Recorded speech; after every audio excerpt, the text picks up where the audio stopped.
Your wife shall be a fruitful vine. Oh, there's a lot in that.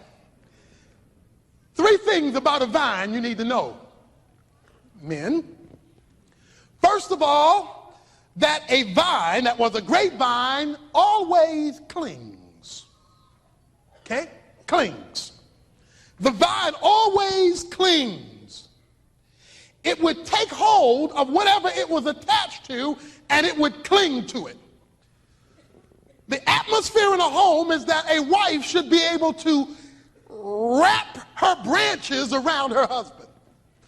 She must be able to cling, leech on to. Isn't that what God said? A man shall leave his father and mother and they shall cleave to one another. That meant to cling on to, hang on to. So if your wife wants to hang on to you, that's because she is being what God has told her to be, a clinging vine.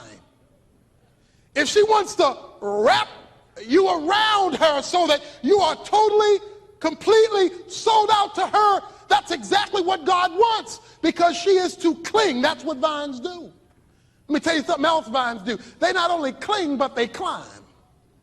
In other words, once a vine gets attached to something, it not only clings to it, it spreads out on the thing it clings to. So that one moment it's just got onto the quarter of a wall, then it will spread and take over the whole wall because it will climb. In other words, when a man is the right kind of man, the wife wants to cling to him and not let him go. And she grows, she develops strengths and abilities, skills. She becomes a better woman than she ever was.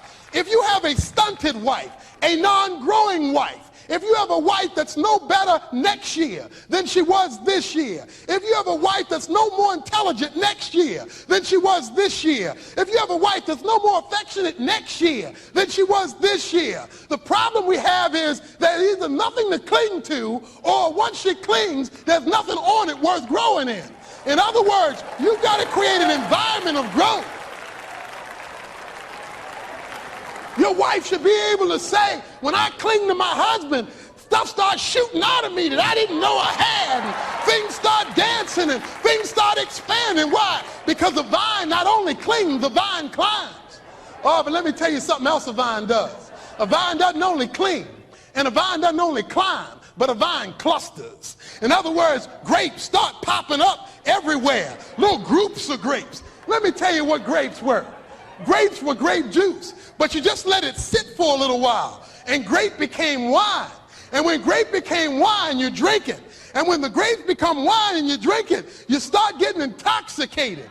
You start staggering when you walk, because the wine make you feel good. The wine make you feel up, because when you drink enough of that grape juice, it begins to do something to you. Your wife, when she clings, if you let her climb, will begin to cluster so that you'll become a staggering man. You'll become a drunk man. You'll become a happy man. You'll become a fulfilled man. You'll become a successful man. Why? Because she's going to make you drunk with her love. Because it will naturally overflow. You say, but my wife's not clustering. Why? Because you're not letting her climb. And the reason she can't climb is you won't let her cling. So if you let her cling, so that she climbs, so that she clusters, you become a staggering man. You become a drunk man. You become a happy man. You become a fulfilled man. Because that's what a vine does. Vine makes you happy. And we've got so many women today who've been stunted. The man has gone to college. The man has gotten his career. The man has gone off. But he lets her stay barefoot and pregnant. He doesn't make sure she gets her education, develops her skills, ignites her abilities, so that she become, in another week, my wife is going to be honored with a doctor's degree from Easton College. She'll be honored because guess what? She helped me start Oak Cliff Bible Fellowship, helped me start the Urban Alternative. They're going to give her a doctorate. Her job is to cling so that she can climb, so that she can cluster. And when I come in and preach a good sermon on Sunday, that means I was happy on Saturday. That's what that means. That's what that means.